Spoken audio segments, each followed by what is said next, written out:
Avant d'arriver au SCFP, j'étais dans un syndicat qu'on appelait le CHEC, même si c'était le syndicat des employés d'hôpitaux du Québec.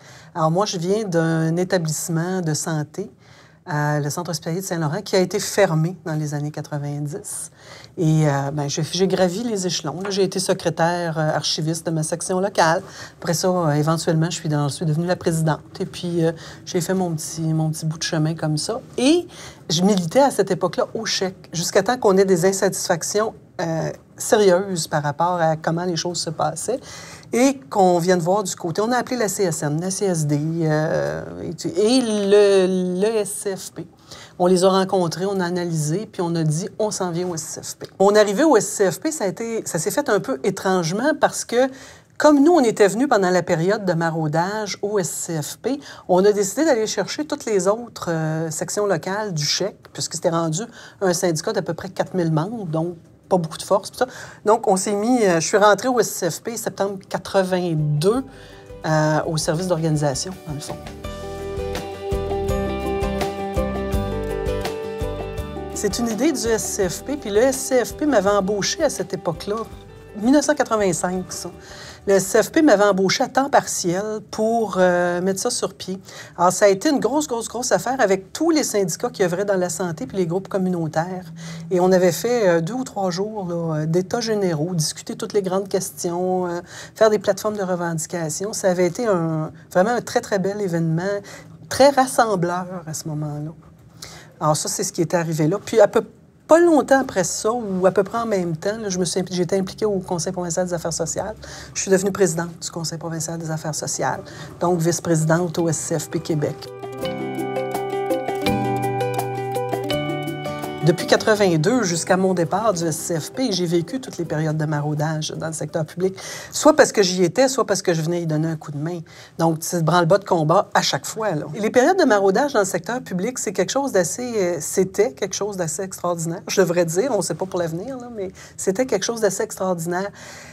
On se préparait 2 ans d'avance. On se disait, la date, là, c'est telle date. Imaginons juin, dans 2 ans. Et là, on faisait tout notre horaire pour se préparer pour arriver à ce 30 jours-là où où c'était permis que les gens changent d'allégeance syndicale. Mais ça se passe partout à la fois dans tout le secteur public. Santé, services sociaux, soutien scolaire, name it. Donc, tout ça se fait en même temps. Donc, ça demande une organisation assez impressionnante et on y va, on se prépare tranquillement.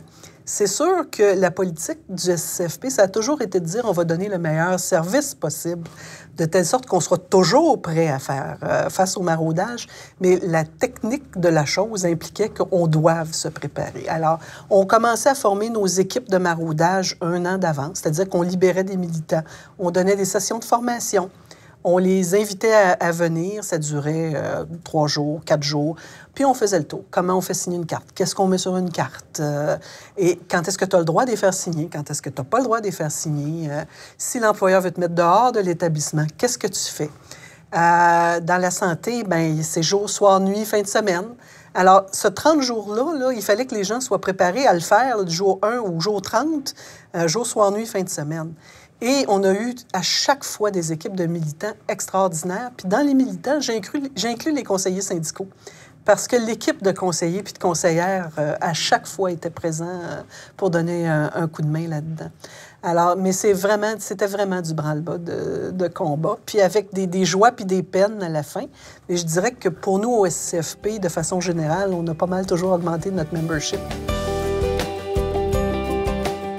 Il y a un hommage que je veux rendre, c'est au personnel de bureau. Le personnel qui nous a soutenus tout ce temps-là, qui nous soutient encore. Des femmes et de rares hommes, mais surtout des femmes qui travaillent sous pression, qui répondent à 5, 6, 7, 8 conseillers, conseillères, et qui réussissent à le faire la majorité du temps dans la bonne humeur, puis de façon tellement compétente. Moi, je pense que ces gens-là, on ne leur rend pas assez souvent hommage.